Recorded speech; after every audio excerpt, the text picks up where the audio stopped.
What is good, everybody? It's your boy Pat the Designer back at it again. Joined by the pettiest man alive. Mr. P.Kidd is in the building. Gonna be breaking down what we want to see adjustment-wise from this Chicago Bears team heading into week 3. Because listen, we could sit there and break down week 2 until we blew in the face, but at the end of the day, we got our butts kicked, and it's time to move on. We'll talk about what we saw on some of the tape, some of the adjustments that the Bears really need to make, and what we expect to see from this team heading into week 3, man. All that and more in today's episode of the Windy City Breeze Sports Talk Daily. Let's go.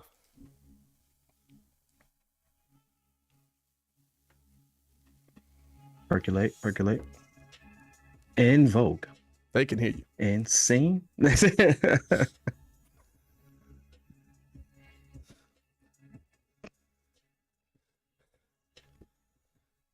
As always, man, hit that like button, subscribe to the page. We do talk Chicago sports daily. If you're new to the page, man, stay on the channel, Talking Bears, how Bears talk. So make sure that you get in tune with us, man. We got a lot to get into today. Appreciate y'all for tuning in and rocking with your boy, as always. Let me get them, and y'all know how we do, man. If you are a Bear fan, if you're a real Bear fan, let me get them Bear Dons in the chat, man. Let me get them Bear Dons in the chat. Let's get into it, my boy. Hey, kid, listen, we got some issues here. We got some. First things first, how you doing, my boy? How you feeling, man? Long time no see. Hey, man, it's a good day. Long time no see. We were just together yesterday, but you know what feels like forever when you love doing what you do. Hey, man, that's the goal, man. That's the goal, man. Nah, man. I mean, listen. Look.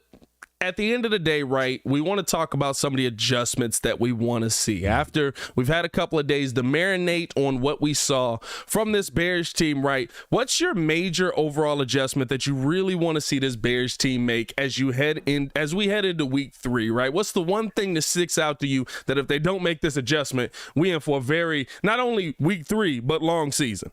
Hey, we got to do more than 11 passes if we're talking about developing our QB. I understand that you can't sit there and say, oh, he can't just throw it. He can't just throw it. Listen, he has to get the reps in. Yeah. And right now he's completed 25 passes in 2 weeks. Or thrown for 25 passes. He's thrown 28 passes in 2 weeks. Yeah, thrown 28 passes in 2 weeks. Yes, 100%. Hey, David Mills threw for 38 passes yesterday.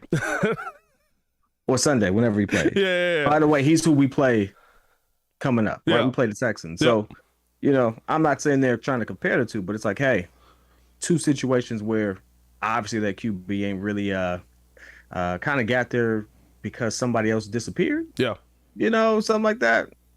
Giving them the rep. So that's the one thing I will say, though. All jokes aside, we want to see more than in 25 passes in 2 weeks coming out of Justin. If we're talking about developing them and talking about being able to use the incentive of the money and the cap space that we're going to have for next year to be able to attract talent, you got to be able to track them somehow. Everyone's not going to sit there and get the Tua treatment, which seems like it worked out for him. Don't ask me how. Hey, listen. We one game into this process. Like that first game, or wait, 2 games into this process, but it's like, it don't look great, but it looked like it might be enough. You know what I mean? Like, man, those passes look so slow sailing through the air. I'm like, man, it's there forever.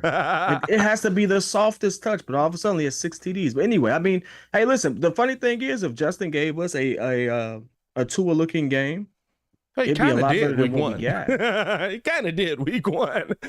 Tua's really been a second half guru out here.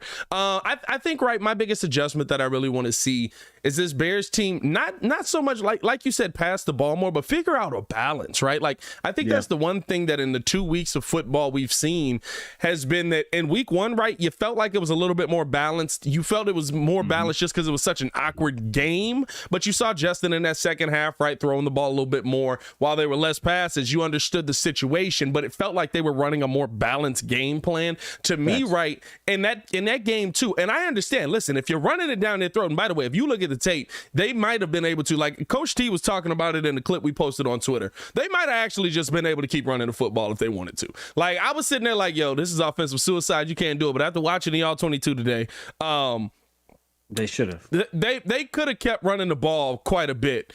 And Green Bay did the same thing to us. Green Bay did the exact same thing to us, right? Except the difference is, right, Aaron Rodgers. But I think, right, when you ayahuasca is the difference. You know what I'm saying? Bro, that man be lit. Did you see the ayahuasca celebration he had in the end zone? I didn't. I didn't see Dog. it. When did it become cool when did it become cool to celebrate an illegal substance in the league? Hey, listen, is it illegal? That's the question, right? You can't get it here. I think that's the question. Is it illegal? He was somewhere else. So I think the one thing that I do want to see from this Bears team, though, is, like I said, finding that balance and finding a way to maintain that balance to keep your defenses off of their on their heels, right? I think the one thing we saw from that 49ers game, you saw them spreading them out with the running game, spreading them out with a couple of end arounds, really worked well.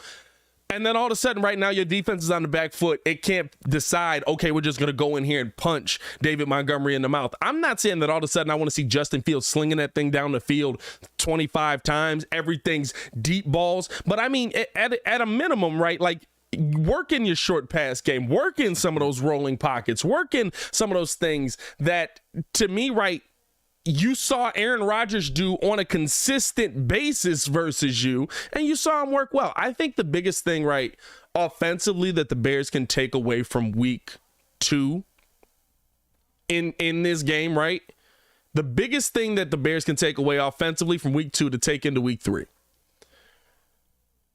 Watch the Packer tape. And I said this yesterday. Same team. Your game plan that you want to execute well, Aaron Rodgers just executed to a T versus you.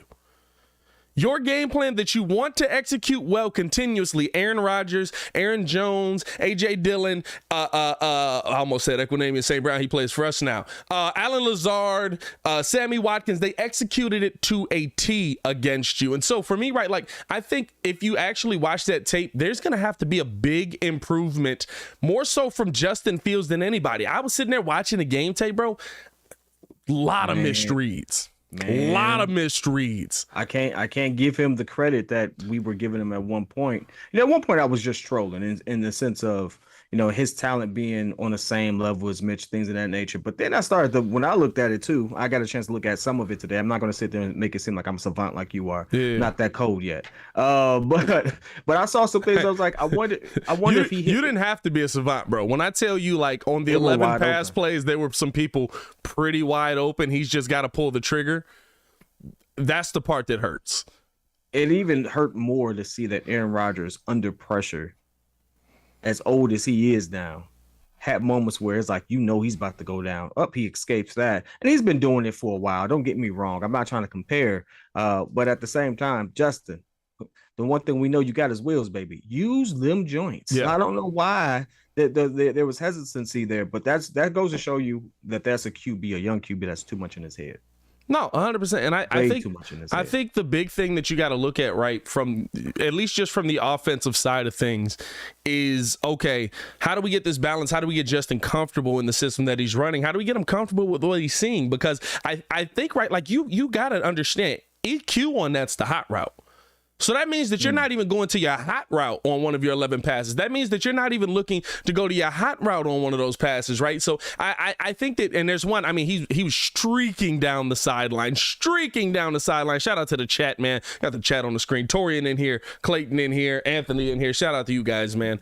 I think that, shout out to Anthony throwing shade already. I think that that's the biggest thing, right? That you have to look at. And like Anthony saying here, right? Like shout out to Anthony coming in here. He says, you guys want to see more. How'd I do that? Let me get the live chat a little higher on the screen there. Bow, there we go. You guys want to see more passes thrown. We have no wide receivers and a horrible offensive line. Common sense. Go look at the tape. The pass pro was not as bad as I thought it was. There were definitely moments with Sam Mustipher. It wasn't as bad. There were definitely moments with Sam Mustipher looked bad. But go look at the tape. And I will tell you this, that pass pro did enough that if Justin makes his decision, you have an opportunity to complete a pass. Again, he still holds the ball way too long. And before we start going down this road of blaming coaching, because we got on a real hot streak with Nagy, you know, it justifiably so. That's not the case here. And some of the things that Nagy actually said remain true. He does hold the ball too long. Yeah. And, you know, that's not a knock if it's true. And it's true. And so now we have to look at it. But two things can be true, though. And that is something that I will credit Anthony for. When Aaron Rodgers needed to get it rolling, and those young receivers weren't clicking, and they weren't clicking. I mean, I think Watson, messed up a snap, right? Almost fumbled that joint. Who did he go to? Who did he have? He went through his vets. Yeah, he went through his vets for sure. Right? That's one thing we don't have. Yeah. And that's one thing you have to have. I don't know who made the comment yesterday in the live, but you can't have third-tier receivers trying to teach other third-tier receivers how to be first-tier receivers with no vets in the room. Here's my issue with it, right? Here's my issue with it. Here's my issue with it. Good comment, right? I would say that if Muggs were watching, I'm telling y'all, go look at the tape. If people weren't open. They got open. If people weren't open. I'm fine with you blaming the wide receivers if the wide receivers is the problem.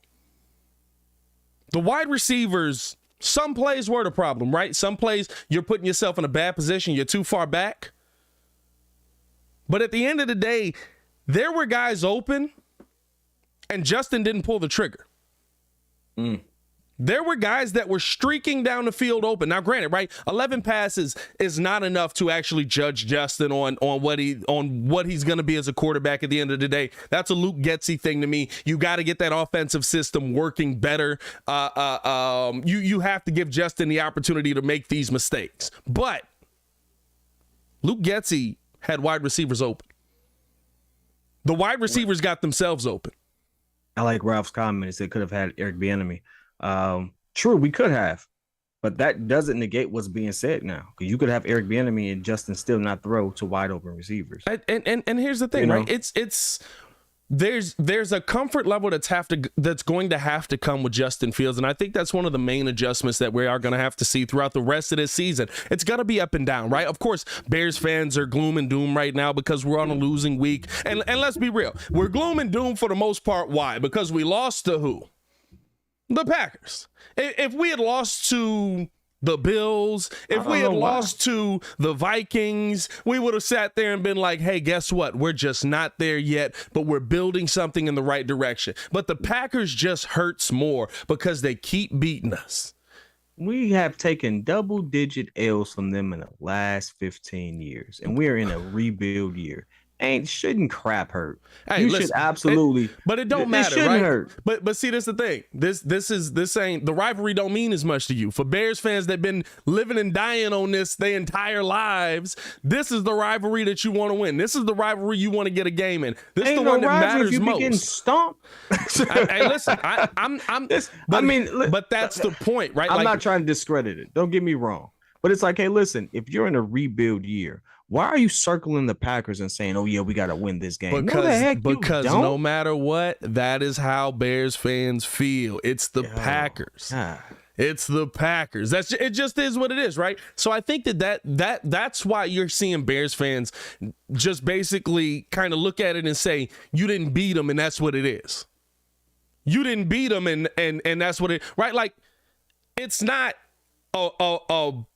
you're not seeing the fair analysis, I think, right? Like you're just saying, oh, the offensive line didn't hold up and the wide receivers didn't get open and the coach was bad. But no. I watched the All-22 today. The offensive line wasn't great. It only had 11 opportunities in pass pro. But out of those 11, I would say 7, he had pretty good protection. Out of those 7 plays, there were open wide receivers for him to throw the ball to. Justin didn't pull the trigger. It's okay to say that he missed those players. It's okay to say that year 2, new system, horrendous first year, really no development. It's okay to sit there and be critical of your QB without it being, deemed hate. I don't understand when that changed for Chicago. But every time you say something that a player can't do, despite the fact that it's clearly obvious, he's clearly lying, clearly obvious that that's the case. That it's hate. It's not hate. He has to get better. How does he get better? He has to make some mistakes. These are the mistakes. We're seeing the mistakes. We just say stop blaming everyone else for things that he has to control. And allow him to have the room to control it. That's really what's being said here. But you know what? See it online and it's hate. I'm like, come on. But 100%, right? Like, and I think that's just the modern era of sports, right? Anytime you say something bad about the Bulls, there's a table flip coming their way. But the Bulls have been bad for outside of last year for the past 5 years, right? And so now it's like, well, I mean, like what you want me to say, right? The Bears are kind of the same way. It's like anytime you say something bad about the Bears, we got to come to their defense. But at the end of the day, right, the Bears have been mediocre. But I think here's a situation where I think Justin will learn from this. I think I think the one team, and this sounds crazy, right? This is going to sound real crazy. But if you were going to take a game like this on the chin, if you were going to take a loss like this on the chin versus any team, Packers. I'm glad it's the Packers. And this is crazy to say for a Bears fan. I'm bear down. I got 36 inches of bear head over here. It is what it is. But you took the shot on the chin versus the team that can show you how to play your game. You're not playing a different scheme anymore. Luke Getsy is calling the same plays that Justin Fields or that Aaron Rodgers is getting called for him. Those runs that Aaron Jones was able to complete. Hey, listen. The same plays. But even if it wasn't, it's still freaking Green Bay with Aaron Rodgers. Yeah. Like, no, but I think what it is, right, is the one thing that I want to see out of this is how do you adjust from it? The one thing that I want to see out of this is, okay, what do you take from it? How do you learn from this? Because guess what? There's a perfect example of the system you're going to run. What did I say to everybody all offseason? This is going to be a run-heavy offense. And it was run-heavy. Yesterday, or Sunday, what did the Packers do? They ran it. 200 yards. Very run heavy. Aaron Jones had 15. I think A.J. Dillon had 18 or vice versa. One of those, right? Run heavy. How many passes Aaron Rodgers throw? 25. What did I say I want to see Justin Fields do? 25. You know what I mean? Like, that's what you want to see. That's why, and here's the thing, you have to live with the mistakes. That, to me, that's on Luke Getsy. Luke Getsy's not willing to live with the mistakes right now that Justin Fields can make. And yeah, there's going to be some mistakes that absolutely could put you out of a game. Now, I have a different take on that. You got to live with them. I'm not saying you don't. I'm not saying he shouldn't. But what my take is that maybe he saw what you just saw in the all 22, and he says he's not there yet. Let me go ahead and bring him back in because he knows him better than we do, realistically. And so I'm not going to sit here and make it seem like he's a savant and he's the QB whisperer or anything like that. But I have to give credit where credit is due for the professionals. He knows more. He has more information and he reeled him back in. Yeah, and honestly, he did it for the sake of the team. When he reeled him back in and we killed our run, we were somewhat competitive. I mean, we got a couple calls taken away from us, a couple calls missed, this, that, and the other, some things that could have went the other way. But when he went back to that run, then we started to click again. And most people kill him because it was like, why did you go away from the run? Because he had to give his young QB some reps. If you look at what Aaron Rodgers did, the same thing. Run. All right, let Aaron do his thing. Let Aaron do his thing. All right, that's not working. Go back to the run. Yeah. He tried to do the same thing. Justin just didn't see it. You gotta understand that I feel like in drives he wasn't as balanced, right? And I think that's the part where you could get yourself in trouble, right? You were getting about 8.1 yards per carry between David Montgomery and Khalil Herbert. You were running the ball well. You were running the ball really, really well. Really well. And so for me, right, Justin Fields gets sacked from behind, doesn't make the decision to hit EQ on the right side there, doesn't make the decision to hit Komet underneath, gets sacked, you lose yards. Run the ball. Next play shouldn't be a pass play. You're in 2nd and 15 at that point. You run the ball. If you get 8 yards on that, guess what? You're in 3rd and manageable. But then you also set yourself up to be predictable because we've seen QBs who depend on or teams that depend on their run game, and what happens? Eventually, they get stopped. And while I love our running backs, they're not elite yet. Hey, they could be, but it could be. But I'm not saying they couldn't be, but they're not yet. But that's what I'm saying. And we saw the run get stopped toward the end. We saw the run get slowed down a little bit on a couple of those plays, right? They started to sniff them out kind of on that, I think on that 4th drive when the Bears basically said we're going to just sell out. I think that's the thing where the balance comes in. That's where Justin Fields, hey, you got to make the adjustment. And that's what I want to see against Houston, right? I want to see him have balanced drives. Listen, you can go pass on 1st down. If Justin Fields gets sacked, run that thing. If you're running the ball like you ran it against the Packers, run that mug. You've had 2 weeks where For week one, right, they didn't run the ball, or David didn't run the ball nearly as well, but Khalil Herbert ran the ball really well. In week two, David ran the ball phenomenally, and Khalil Herbert ran the ball really well as well, right? So now you're heading into Houston in week three. Guess what? You know what your strength is. You've now got 2 weeks telling you what your strength is. You have to figure out a way to mix that pass into there. It doesn't mean oversaturate your team with the pass, but at a minimum, right, you should have games where you have 35 to 40 runs and 20 passes. In most games, you're only looking at about 65 plays. Interestingly enough, the one thing that the Texans do give up a lot and have been is the run game. I mean, Jonathan Taylor is a special talent. 31 carries when they played him, 161 yards. I know I have him on my team. But you know, it was still a 20-20 game, which goes to tell you that, hey, as we shift this conversation a little bit, we're going to go into defense a little bit, which also means that we got to watch out because they let Mills go. Yeah. Mills is slinging that thing. Mills has thrown for over 30 attempts, both games. And first game against the Colts, who we thought would have a much better outing, only two TDs, no INTs. I don't know what that whole game looked like. That don't mean anything. Yeah. But you know, it's good to say. And even against the Broncos, I think he had no touchdowns, but he had no turnovers. I think the thing that I really want to see. That's interesting. The thing that I really want to see most from the defense is just improved tackling. When you go back and you watch the tape, the Bears did kind of half and half, right? So defenses are kind of set up to where you can create lanes if you miss a tackle. Mm-hmm. But your defense has to be in a position to go get that guy if that lane is created. So you saw a lot of guys because of it was raining. I realized like our broadcast really didn't look like it was, or maybe we were just used to seeing the rain from the week before. But like when you saw them, right, they were missing tackles. They were missing quite a bit of them, but they were trying to, they were over pursuing, but to a side that should have closed it off for your gang tackles to come in. The one thing that I didn't see as much in that Packers game was the gang tackling. We didn't see that nearly as much as we saw it in that 49ers game. And that's the thing that really needs to come back up, right? But just completing tackles, I'm not gonna lie. Coach Flu said after the game, right, that Eddie Jackson had a great game tackling. I still didn't see that. I saw him throwing a lot of shoulders.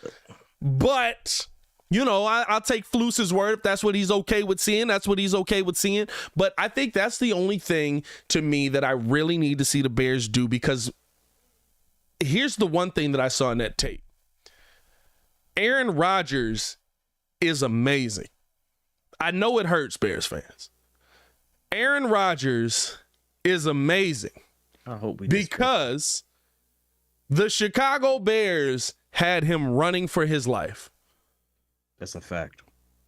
The front seven had him running for his life. That's a fact. He's just really freaking good. You want to know what the difference coming into this week is? Davis Mills ain't Aaron Rodgers. And we bet not make him look like, because if he looks like Aaron Rodgers when we play him, boy, I'm about to flip some tables. Davis Mills ain't Aaron Rodgers, bro. If Davis Mills drops back for 33 the game plan I want to see is Davis Mills drop back for 33 pass attempts. Because that seems to be the game plan, which is weird because Lovey's the coach of that. Well, I mean, listen, they still got decent backs there too, and they'll probably try to run the ball, especially seeing as how the Bears run defense was poor. At the end of the day, that's another thing that you really can adjust on, right? Roquan wasn't getting to his spots quick enough. You didn't see him really finishing off a lot of those or getting through those blockers to make the tackle. Like Roquan was the main guy that needed to be in a position. Roquan had I would say he had like a C-level game, and you needed him to have an A-level game versus the Packers.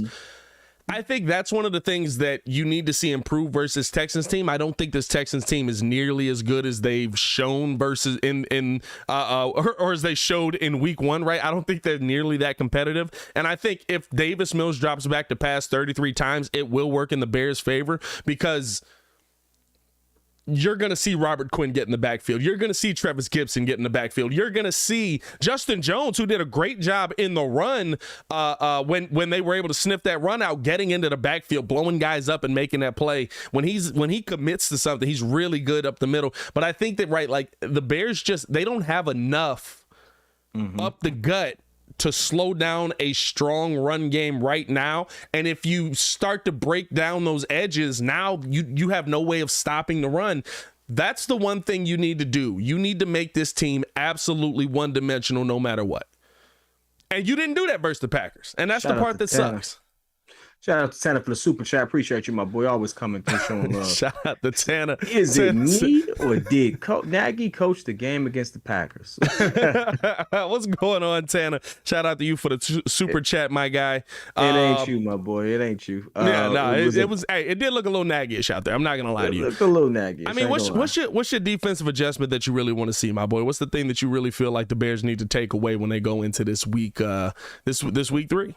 The one thing I would say is not to take for granted what Davis Mills can do. He's a pretty elusive QB. I've seen a couple of the plays there. Obviously, they're just highlights. Of course, there's some low lights of those games as well. Yeah. But they're not the Texans is not as much of a pushover as we thought. And that's something to really take into consideration. I mean, I know the Broncos are still trying to get it together. They just got a new QB, but they were kind of poised, a little more poised than we are in some respects. And the coach should be better. I don't know what's happening, but that was a tie for them. So it wasn't as bad as people made it seem. What's your take? Yeah, I think Davis Mills is better than I thought he was, but I still don't think that's very good. I think the Colts are going through, like you said, dealing with some injury, but I think the Colts are going through their own issues in these first couple of weeks, and hopefully they're able to resolve those issues. But at the end of the day, right, like, oh, look at a baby in the background. What up, baby? I think at the end of the day, right, like, you really want to see I want to see Davis Mills pass the ball, in my opinion. I want to see Davis Mills dropping back because I feel like the Bears are going to be able to get to Davis Mills. I feel like the Bears, for some reason. You said what? She just wanted to say hi. Hey, shout out to her, man. It's love, man. It's love. Hey, listen, she ain't at the age where she don't want to say hi, so it's a good thing. Good Lord. I mean, here's my thing with it, right? Like, I think that there's a lot of quarterbacks that the Bears are going to play this year that if their name isn't Aaron Rodgers or Josh Allen, you're going to feel good about your defense going up against them. And that's how I feel coming into this Texan game. I don't feel like, right, there's nothing we can do. I'll be honest with you. I feel more worried now going into week 4 versus, don't tell Ringo I said this, versus the Giants, because I know that there's nothing we're going to be able to do to stop Saquon, because there's really nothing anybody can do to stop Saquon. Oh, yeah, he's back in full effect. I like that. I'm glad that he's healthy. I'm glad that he's healthy. Yeah, I'm glad that he's healthy. I'm not looking ahead to the Giants, though. I'm gonna be honest with you. I'm really just staying focused on the Texans because I don't think that's that game. The Texans themselves, I think, are a sleeper team in a sense of there are some people who are going to be expecting that to be a win, and they're going to be needing that win, and it ain't going to be an easy win. And for us, I look at it as an opportunity for us to either give Justin a lot of confidence or really test the metal on our defensive side because, yeah, he's dropping back. He's throwing it 30 times, things of that nature, but he's dropping back and he's throwing it 30 times. I don't want the one game where he drops back and throws it 30 times to end up being the highlight of his career on us. Yeah, but I mean, it's dropping back. And like, you got to put it into perspective as well, right? It's like Jameis dropping back and throwing it 30 times. He dropped back and threw it 38 times for 177 yards. I mean, it's not good. Like, yeah, I mean, I get it. You know what I mean? Like, it's not like I'm worried about Davis Mills all of a sudden just ripping us apart. I think my worry more with the Texans heading into week 3 has to do with their ability to run the ball and Lovey's familiarity with the defense that we're running. Yep. I think that's the one part to me that I look at more so and say, okay, like there's a little bit of, okay, Lovey knows this defense. He's going to know kind of how to attack this defense. He's pretty much perfected this defense over the years, and he's starting to rebuild that thing up again down in Houston. I think the interesting thing for me is going to be on the defensive side of the ball. Can the Bears slow down Pierce? Are they going to be able to contain the run? Can you make Davis Mills be a quarterback? And I think the Texans are looking at the Bears the same way. Yeah. Can we stop David Montgomery? Can we force David Montgomery to be a quarterback? I think it's the same. You're having the same conversation in this sense. It is going to be a very interesting thing. I will say this. This is Davis Mills' second year. First year, got a chance to throw 2,664 yards, 16 touchdowns, 10 INTs. Not bad for a team that's a barn fire. Yeah. Or dumpster fire. Dumpster fire. I mean, hey, not bad. It's not what you wanted. He's definitely a bridge QB by most people's definition. But that's the part that worries me. What if he goes out there and he looks better than Justin? I mean, listen, that doesn't worry me. If he does, he does. It's going to suck. But at the end of the day, right, we've got our guy. For this season, you got your guy. You got to figure out if he's your guy moving forward. And you got to figure out what those growing pains are that need to improve. I mean, listen, there's a lot of things that need to improve heading into next season. Yeah. Before I'm all of a sudden just going to say Justin Fields can't play football. But I'll say, I think the thing that I go back and look at, and I think it's a twofold thing, right? You got to allow your young quarterback the opportunity to make those mistakes. And your young quarterback has to grow from them mistakes. If I cut out, trust me, just believe it's the storm. Oh, bro, the storm coming in heavy on your, yeah, bro. Yeah, you getting that same storm we got, bro. Hey, the room just shook. Yeah. yeah, you getting that same storm we got, bro. Nah, 100%. I get you, man. I get you. Shout out to everybody in the chat, man. Hit that like button, subscribe to the page. We do talk Chicago sports daily on this channel. It's the only channel talking Bears. How Bears talks, make sure you get in tune with us, man. Vincent said adjustments. Tevin Jenkins playing full-time. Lucas Patrick nowhere on the field until he can play center. I'm not mad at that. I don't like the swap in and swap out. I understand you're trying to get Lucas Patrick in playing shape. I'm sure that at the end of the day, right, Lucas Patrick will be fine, and that will actually work in the Bears' favor. It also could play into, I don't know when his hand is going to be fully healthy for him to be able to snap the ball. So if they feel like there's a week coming where maybe you're going to play against somebody really good or opposite of Lucas Patrick, then maybe they're going to say, okay, we want him to at least be in shape to run these plays. We know he's going to be able to snap the ball. He's done that before. I'm not mad at that on the adjustment side, though. I like to see Tevin Jenkins out there at that right guard position. I think he's doing an excellent job at that guard position. I gave him his flowers yesterday. Tevin is a monster. Yes, you do. Tevin is a monster. Listen, I was somebody that I was like, listen, bro, you haven't shown me enough on tape for you to be out here pouting and whatever it is that they say you doing. You showing me something. You showing me something. I don't want to see you pouting, but still, you showing me something right now at right guard. And I think the fear is right. Like, he wants to play tackle. Hey, bro, because tackle is going to get you the most money. But hey, bro, you look like you belong at guard. Bear down for H-Town is an interesting question. Said, Pat, question for you. From what you've seen so far on the moves or lack of moves, do you think Pose has a certain bias towards players from the last regime? Of course he does.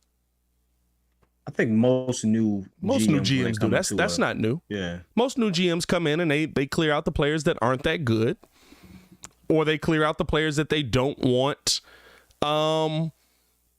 to have their contracts hanging overhead. And I'll say this, right? Like, most of the time, right, you give it up for nothing.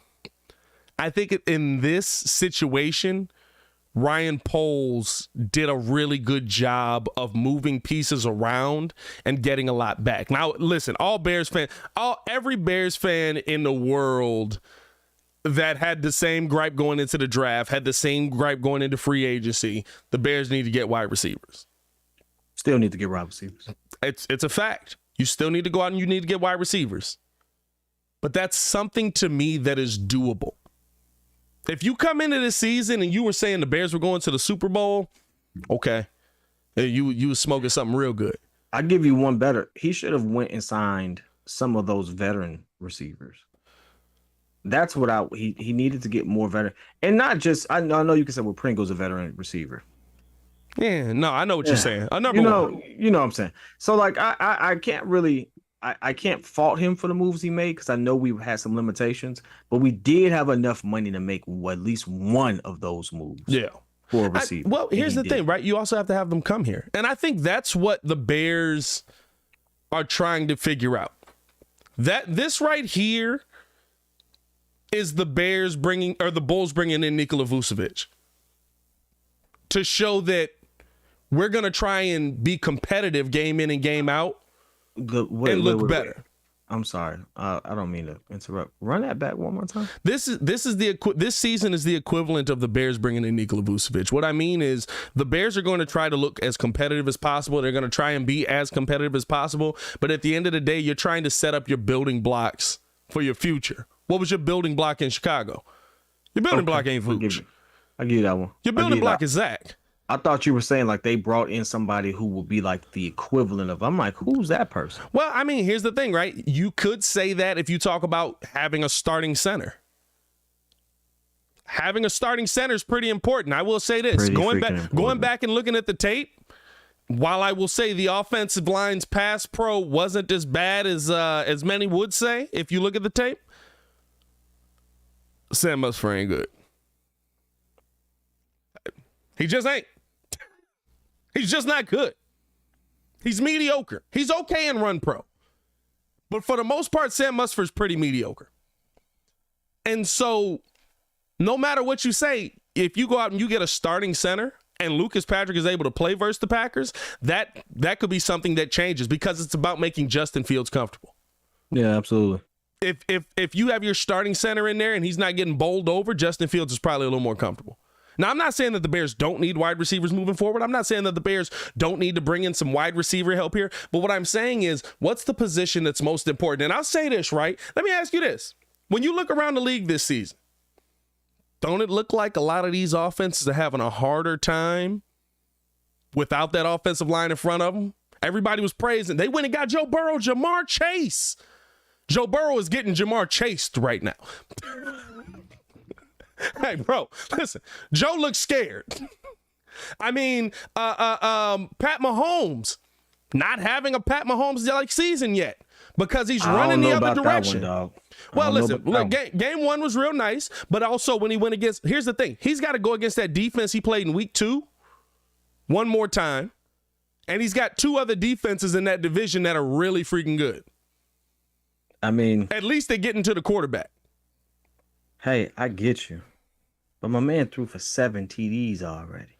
No, I'm not. Here's what I'm saying, though. No, I know what you're saying. He's running the other direction. You know I'm playing the troll role right now. But the same thing, right? The same thing on the other side for, listen, that whole game was them mugs running the other way.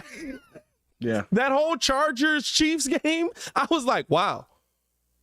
There's no protection. They look scared. They look like they run it. Now, at the end of the day, right, you got some of the best in the world out there. They make a couple of plays. They dot that mug up. You're doing great. By the way, shout out to Justin Herbert, keeping no-kill Phil's legacy alive at the 1-yard line, man. But, I mean, at the end of the day. He did bounce back, though. Hey, he had a nice little bounce back. Hey, well, no, that's pretty much the the difference in the game right there. That it was the difference, but he had a little bounce back. I just look at, right, a lot of these teams that have gone with the philosophy of we don't need an offensive line, and it just don't look the same after these defensive lines have somewhat adjusted to saying, oh, you don't need tackles? Okay, we'll see y'all. Like, I think here's the thing. I think Joe Burrow making the Super Bowl last season was an anomaly. Put so much tape for these defensive teams to look at and just be like, yeah, bro, like they got no tackles. Like, why we not doing this? Defensive coordinators all offseason have been sitting in there trying to figure out, okay, how do we stop this? How do we make this move? How do we change this thing? All offseason. I will say this. It's lightning in a bottle. real lightning in a bottle. They may not. Here's the thing. I'm not saying that Joe Burrow will never get back to the Super Bowl, but Dan Marino didn't make it back. That you know my take. I said my take yesterday. Dan Marino, and that was a great take because Dan Marino is still heralded as one of the most talented, if not the most talented QB. And if you look at what he did, he was Patrick Mahomes in the 80s. Yeah. That's a hard take right there. That's a really hard take. He was Patrick Mahomes. Especially in the 80s, because 80s offense, you go look at some 80s offense, they don't look good, bro. Bruh. For him to have 5,000 yards at that time, unfreaking heard of. Talk about pioneering the game. Yeah. So at this point, I'm happy to see that I don't mind them valuing going to get that receiver. I really don't. I have a problem with whoever decided to get these players in there now to so-called protect them and didn't give them any pregame or preseason snaps. Yeah. And that's what it comes down to, though, right? Like, even why did they lose the Super Bowl? Like, you won as many games you want, but one tackle. Because Jamar Chase cooked Jalen Ramsey. Burnt them. Burrow didn't have time. How many times? Eventually, the lightning runs out. And I think that's what we saw. Listen, I'd rather make a Super Bowl, but eventually the lightning runs out, right? So I think for me, right, like I look at this in the sense of whether you feel like it's backwards or not, I know what Justin Fields needs to be a good quarterback, and it's the thing that they never gave Mitch. And if we're gonna say, right, if there's anybody out there that had never gave Mitch, if there's anybody out there that feels like Mitch was given a raw deal, the rawest thing about his deal was that Ryan Pace didn't go get him protection. He got him a receiver, got him multiple receivers. I got to be able to get it to him. He didn't get a protection. I got to at least be able to pretend like I threw it to him. You know what I'm saying? Like, yeah. you still have to have that time. You still have to be able to make those plays. And it's about, and especially in Nagy's system, right? Like, I think that's the biggest thing for me, right? Where Nagy and Pace were, what was they were? They were, man, I've really put them out of my mind. I can't even think of what they used to say. That means you weren't supposed to remember. Man, no, it was something they always said, collaborating. It's a good collaborate or something like that. Something they used to say, which meant they went lockstep, right? Nobody looked at that offensive line and was like, hey, we got to improve that. You went out and got receivers, but you couldn't keep the kid upright. That's going to be an issue. The only problem I have with anything related to Justin Fields is we've seen QBs with less talent than him etch out more in similar situations. I think you got to give him the opportunity. I think you could see Justin have a game similar to what Davis Mills had versus the Colts, similar to, well, I mean, technically we saw that game, but similar to, right, like what some of these other young quarterbacks have gone through. But these other young quarterbacks have had the opportunity to screw up. I'm going to give you one that I hate to even admit because he's going to hold it over me. Daniel Jones. Daniel Jones is a decent quarterback. I wouldn't consider him a bridge quarterback. He's a decent quarterback. Well, decent quarterbacks are usually your bridge quarterback if a great one comes along. Yeah, that's true. Hey, I don't know the last great. Listen, if they fix everything and all of a sudden Aaron Rodgers is like, would love to play in New York, brother. Well, I mean, he had wheels, he had no protection, and he had Saquon. Yeah. Now he did have a couple of targets, a couple of receivers, but he had no time to get it to him. Yeah. So his numbers reflected. But if you just look, if you just really looked at it when he had a clean pocket and things like that, really good QB. But I think that's I'm not gonna say great. I think that's the biggest key, right? One, Daniel Jones has had the opportunity to absolutely mess up. He's had 4 years of it. He's had every opportunity to mess up, right? And Justin's in year 2. I think, listen, at the end of the day, right, Bears fans, calm down. And I do want to get the knowledge's question. That's why I left it on the screen here. He said, Pat, does Roquan look like the same player to you? Does trading for him for high picks really affect this team so bad? I think here's the thing that you got to look at with everybody on the team. Everybody on the team. We are 2 games into a brand new system. 2 games that matter.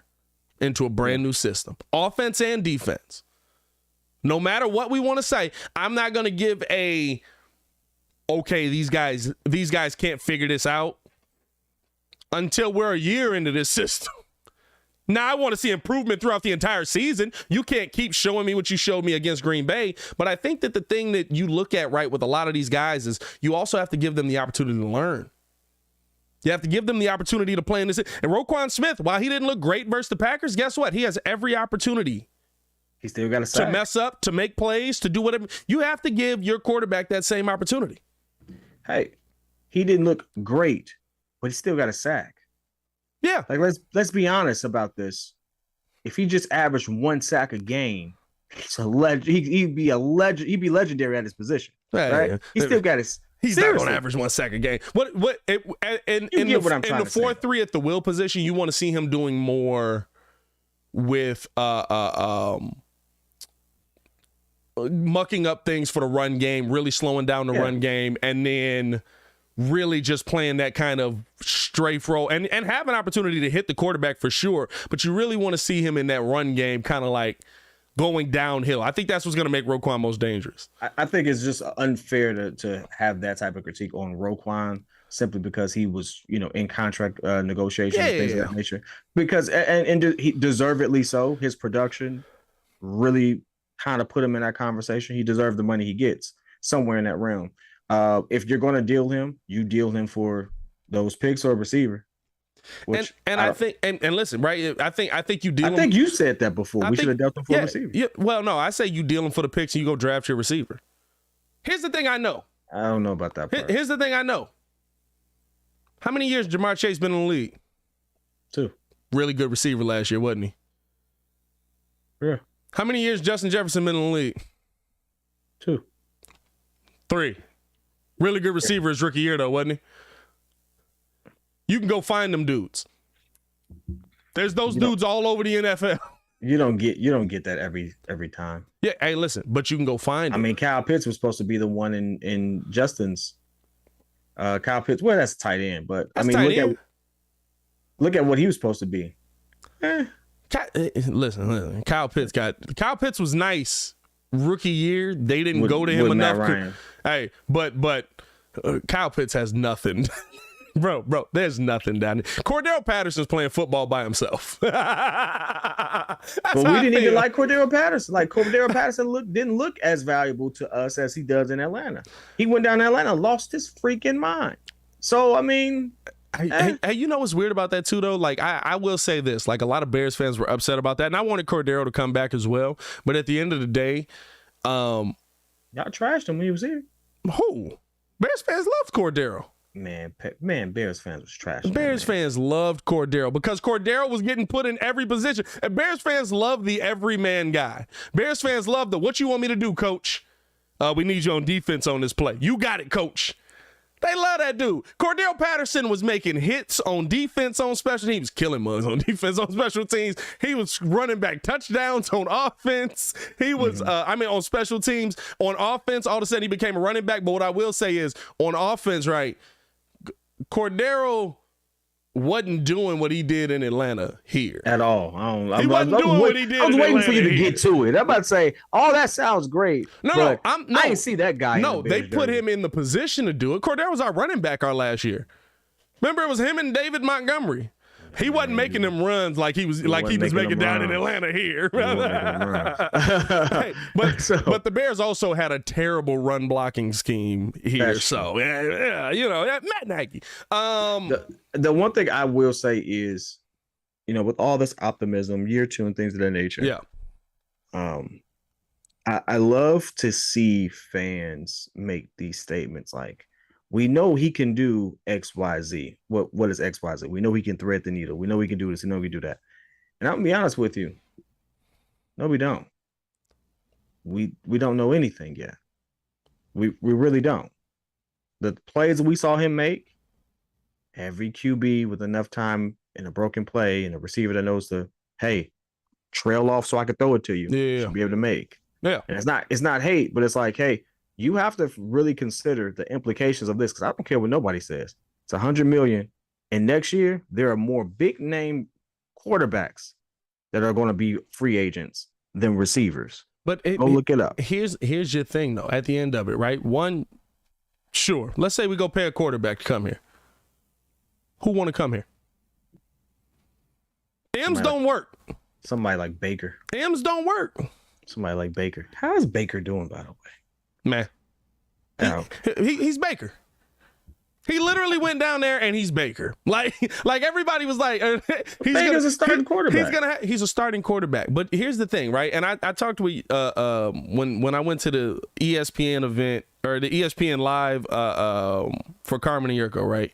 I asked him, I was like, why is it that now we don't build around okay guys? And his answer was just like, because there's more stars coming out at quarterback that people would rather lose. But early 2000s, you would build around okay quarterbacks. That's a fact. You would just build, okay, we're going to make everything better around you because like Baker Mayfield in the early Mayfield in the early 2000s, I could see them building around. I would have seen the Browns. You would have seen the Browns building around him. Now you get to where we are now. Hey, listen, unless Deshaun Watson comes available. You know what I mean? But I think that's the thing, right? Like, we're just in a different era of sports. There's a new quarterback that comes out every day. Hey, listen, we made the prediction yesterday, right? I think Joel said Malik Willis would come out week 8. Malik Willis was out last night. Yeah, he was. You know what? I am not a huge Baker fan. I'm not gonna sit there and die on no hill for Baker. It's Baker, whatever. He don't wear Bears jersey. Yeah. But I will say this: he's a lot better than people give him credit for. And considering the whole story with the Browns, I give him that. The only thing I don't give him for is missing Odell Beckham wide open intentionally. I don't know what his beef was. Hey, I think that here's the thing. At the end of the day, clear beef with that man. That man was doing jumping jacks. Hey, he's a decent quarterback. I'm never gonna say he's a terrible quarterback. He belongs in the NFL. I know you see me. No, hey. I know you see. You see this man? I think the wild part is that you were overthrowing him like he was 6'5", but like Odell's legitimately your height. He's 5'9". Odell's legitimately your height. Like, why were you overthrowing him so high? Which is weird. It goes to show you how much we just need to get in shape because he's taller than me. He walks in, chest all out, stuff like that. Nah. You know what it is? This is what it is at the end of the day. The angle with the camera. No, it's the angle of the camera. It's the angle of the camera, but also you look big on a TV screen with other guys that are similar size to you. So what I mean by that, right? I did the live call of the WNBA this year. You couldn't tell me none of them chicks wasn't 7 foot. A couple of them are. Nah, nobody that was on the court for the Sky or for the tallest chick on the court. 6'9", right? Jonquel Jones is 6'6", 6'7". Candace Parker is 6'5". Is she really? Bro, like, that's what I'm saying. Like, when you watch it, maybe it's because like, she would wear heels. No, she don't wear heels. No. She do. If she on TNT or something like that, she will. But like, I think, right, like, you see a lot of those guys and you look at a lot of those guys and you're just like, bro, like, he's a monster. Look at him on the field. Like, Aaron Donald is 6'1". Think about that. Aaron Donald is undersized. He's a monster, but he's undersized. Do you know how big that man is? And he's only a little bit taller than me. Like, literally an inch. What is he, like 300 pounds? Muscle? Yeah, he's a monster. That way, he's a monster, bro. That's a scary thought there. Bro, that's what I'm saying. Also, it just tells me that if we really wanted to, we probably could get to that point. You gotta be ridiculous on that. Little roids in my little roids. We there. I'm hitting the gym because I'm gonna do something. I'm not gonna do the dad bod no more. I got it. Hey, listen. The COVID bod is over. I'm gonna call it the COVID bod. The COVID bod. I'm not getting rid of the COVID bod till COVID is actually over. Biden said it was over. It's over. Byron said it was over. Byron said it was over. Byron. Steve-O says Odell is 6 foot. I don't think Odell's 6 foot, my boy. Even if he was 6. No, I don't have him listed. Odell is 6 foot? With cleats on, maybe. Oh, yeah. Well, hey, you know what, though? Here's my thing as well. Odell at 5'11". 5'11". Here's my thing as well, right? When you look at a guy like Odell, when Muggs say stuff like that, like, well, he's 6'1" with cleats. Like, well, he ain't playing in his socks out there.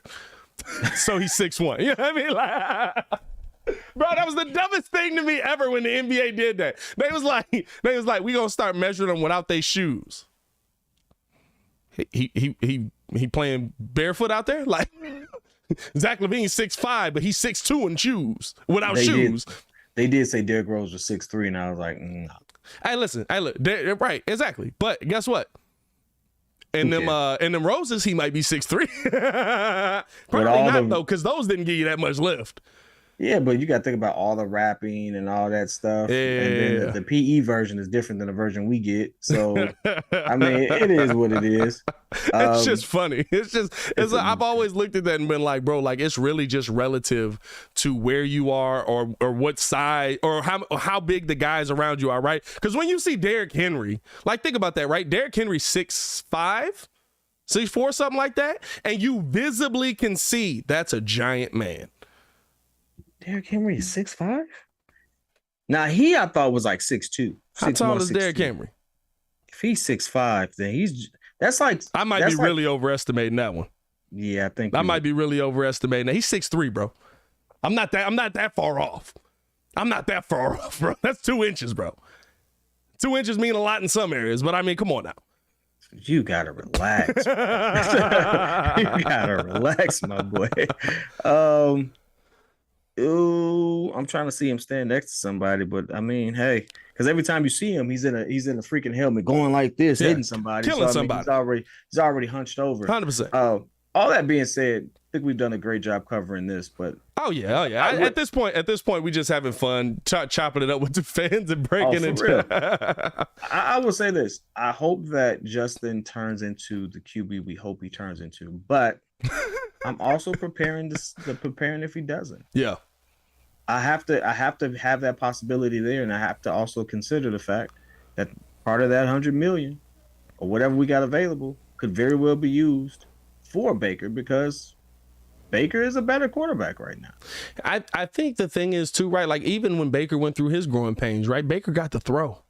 He got to throw. I think that's the main adjustment that I want to see going into this is you have to, and listen, like, don't over adjust either, right? Like, I think here's the one thing that I know college football coaches will do.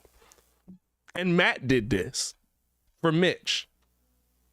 We'll protect you until there's a game where we know you can kill them.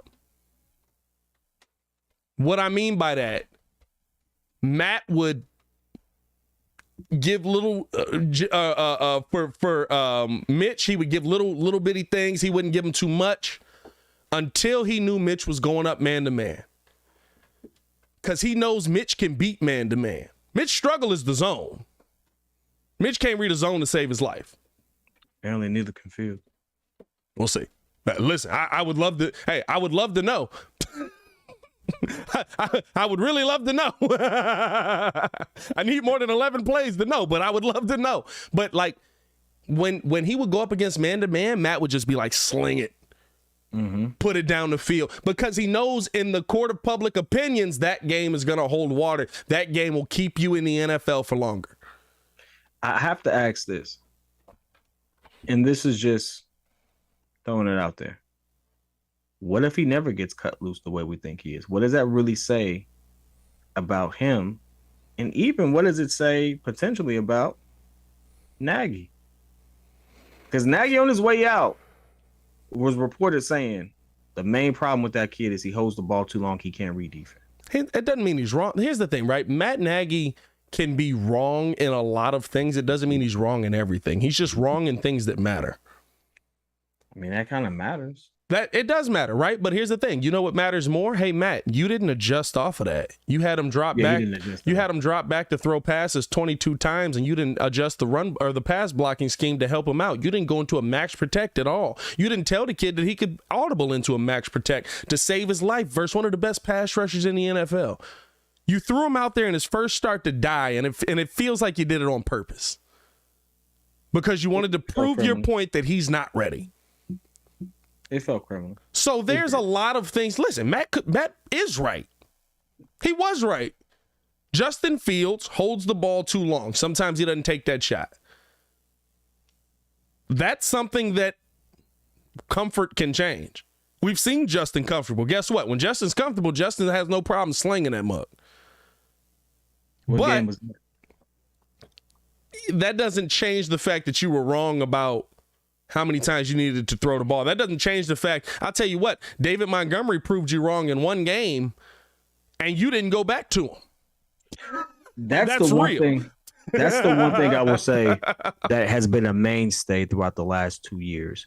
We knew our run game was cold last season. We knew we could run. Now we finally got someone who's like, hey, we about to run it. Yeah. And it's cold.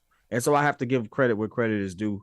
The main thing with the QB, though, it's been up and down. Everybody can't be wrong. You got to think about it. It's a whole new regime. And if you have the same issues, well, I done flipped out everybody for you, baby. What you want me to do? Well, I think here's the thing, right? You also have to allow the learning experience to happen. This year's a learning experience. If we get to December and Justin Fields looks the exact same, yeah, we got some. All right, now I'm sitting here and I'm like, oh, he's not getting better. You're not learning anything. And listen, that was my problem with Mitch. My problem with Mitch was never that I would watch Mitch do something and he would make mistakes throughout a game. All quarterbacks make mistakes, and a lot of times they get lucky. Tom Brady made a ton of mistakes. He got lucky in that Saints game. Jameis Winston. Hey, listen. Jameis Winston didn't get so lucky, right? My problem with Mitch is I would see Mitch make a mistake on a drive, and on the very next drive, he'd make the same mistake.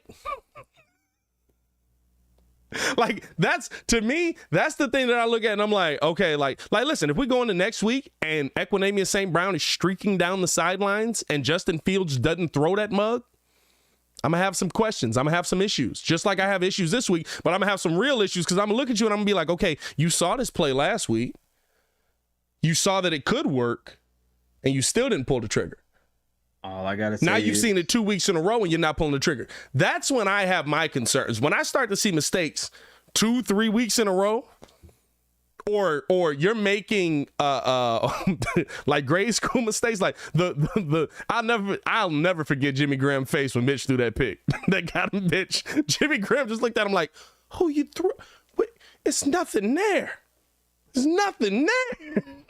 Hey, as much hate as it, because y'all love to hate, y'all hate on Mitch. I love it. As much hate. You was just off Mitch yesterday. You were just off of him. I'm not. When I say I'm off of him, this is what I actually mean. Oh, I mean that I'm not going to ride for him as hard as I am because I'm trying to shift into really embracing what Fields can be. Yeah. I really am, and it does us no good even on the show. I guess it's a running joke, I guess, but.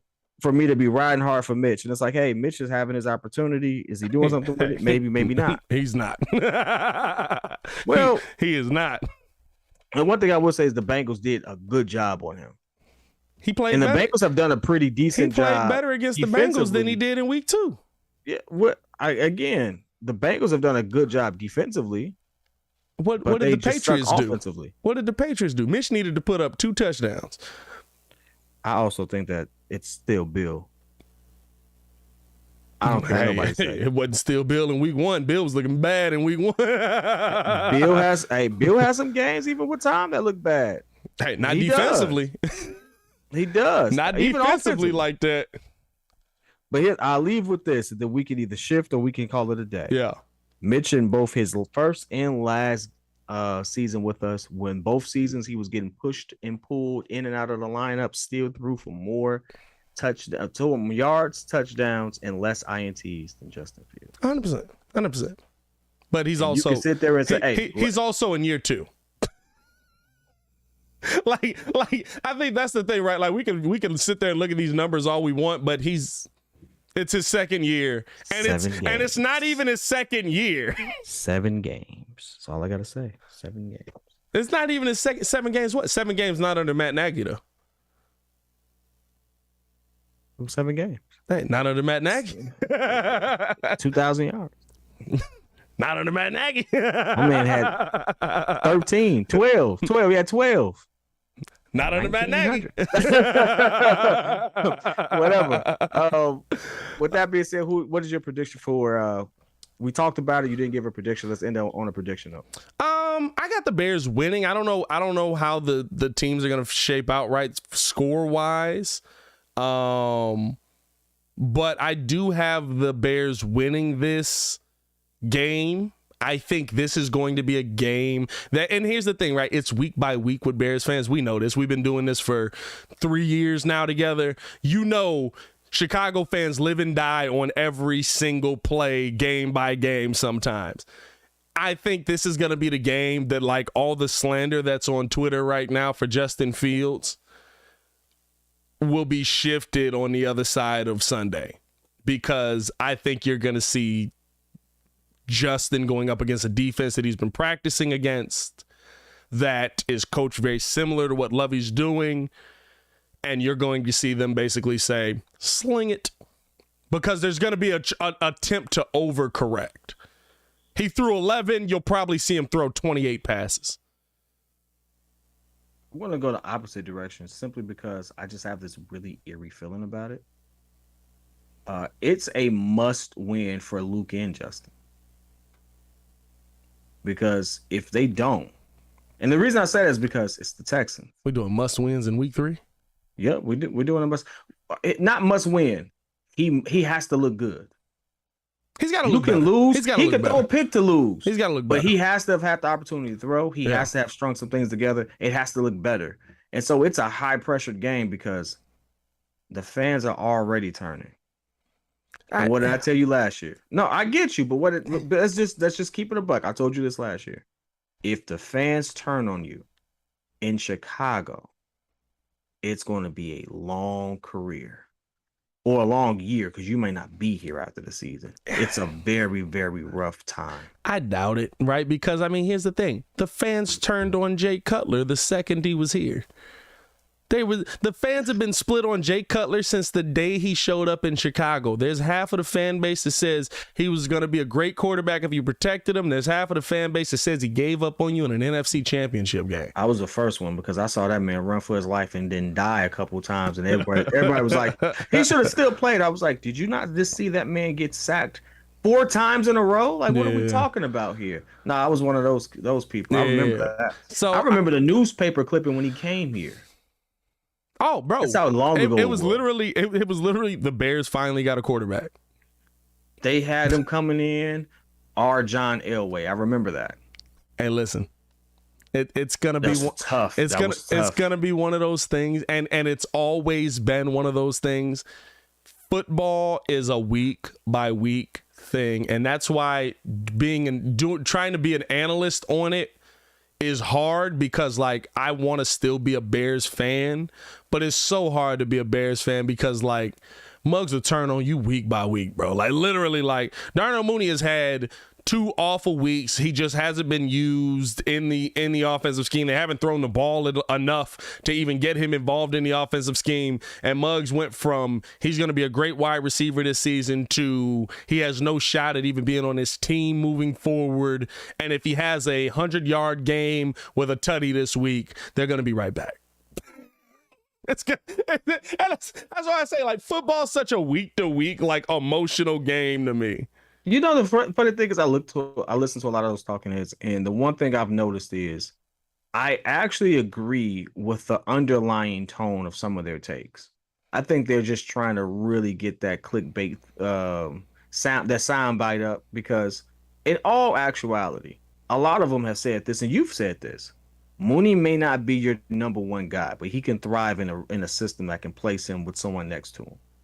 And that's kind of what happened. People thought A-Rod was the guy. Mooney showed up. He was shining. And you mentioned that last season. Yeah. And that may very well be true.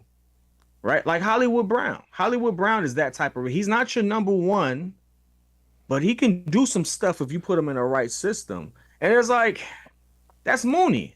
It's actually probably not a bad analogy. I think you just got to give him a shot. I can't evaluate Mooney on 4 targets in 2 weeks. I can't do that either. But you know what I mean? Like, you got to give him a shot. It's the same thing, no matter what the target you say. And the one thing that I'll say a lot about Cole Kmet, right? Bears fans want Cole Kmet to be George Kittle or Gronk, and I think he does have the talent to be that. But Cole Kmet's a really good blocker, and so they're going to use Cole Kmet to help protect Justin. Do me a favor. Say the two names you just named again. Cole Kmet and who? Oh, that Bears fans want him to be George Kittle or Gronk. Yeah, well, what I mean by that is they want him to be. You're not wrong. No, they want him to be somebody that's involved in. Listen, Bears fans want him to be Greg Olsen. They want him to be more of a pass catching tight end. But at the end of the day, even with what you just said with Greg Olsen, even what you said, you named.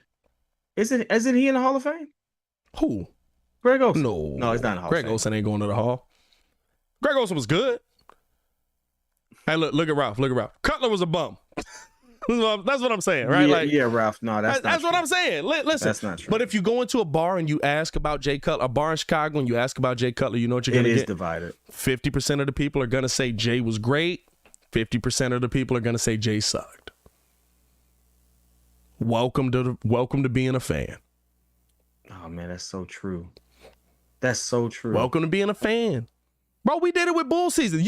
I'll tell you this, at least in football, I can get it right, because if you lose, you got to deal with that for a week. Like, a loss in football hurts because you got to deal with that loss for a week. It'll eat at you.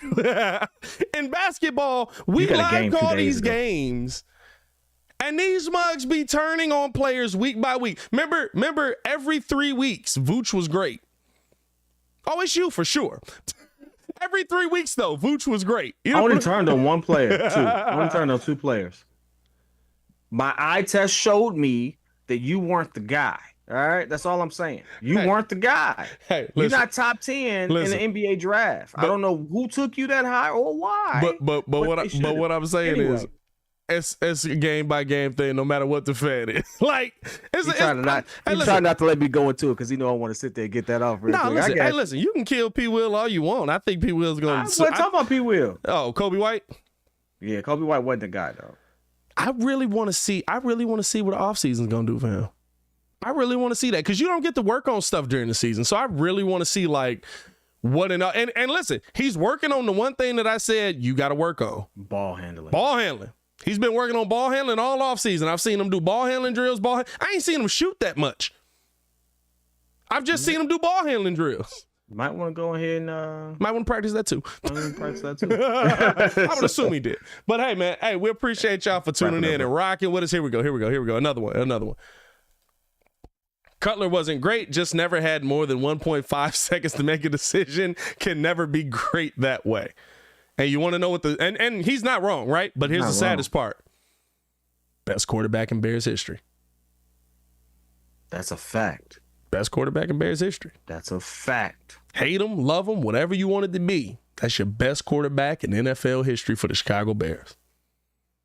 Second best, Sid Luckman. All right, let's get that man a statue. I don't know about that. Hey, listen. You had one job, man. Don't let the Packers get into the playoffs. You could have went to the Super Bowl that year. They could have went to the bowl that year. You can't let the Packers get into the playoffs. I like Smoking Jay. I like Jay. Oh, you think you got it? I'm coming right back to you. Pick off. Hey. 8 picks, bro. 8 picks. Hey, pick again. Picks, bro. It's like, I know he about to do. Pick them again. Bro, how many picks does Buddy have? He has I think he has 11 career picks. I think 7 of them are against Jay.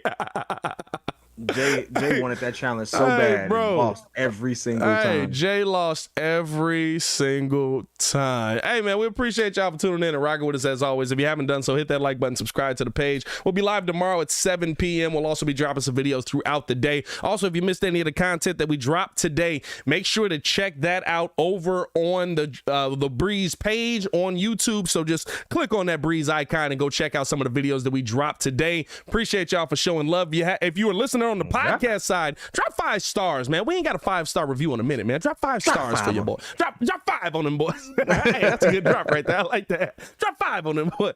Hey, man, as always, for the pettiest man alive, it's your boy Pat the Designer, back at it again. Y'all stay safe out there, Chicago.